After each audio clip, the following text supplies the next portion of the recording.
екі ұлы қыздар болған екен. Соның ұлдарының біреуі жалқаулау болған екен, біреуі пысық болған екен. Қалай жұмсайтынын білмей, атасы, әкесі ұрсуға болмай солай жүрген екен. Сол күндердің күнінде екі ұлы сәл ел жетіп сендер ұқсап 3-4 классқа барған уақытта, ол кезде сақпан деген болатын еді. Қой бағатын жерді сақпан дейтін еді. Түсіндіңдер ме?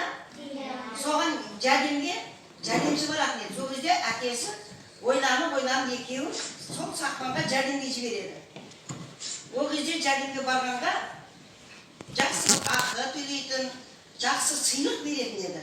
Екі баласын сынайын деп та сендер сияқты ұл балдарды екеуін жіберсе, біреуі жалқаулау баласы жай ғана тірлік істейді екен, жеңілдің үстімен жүгіріп барып, әшейін жүреді екен. Анау жақсы жұмысқа құмар баласы фенетті көбірек істепті.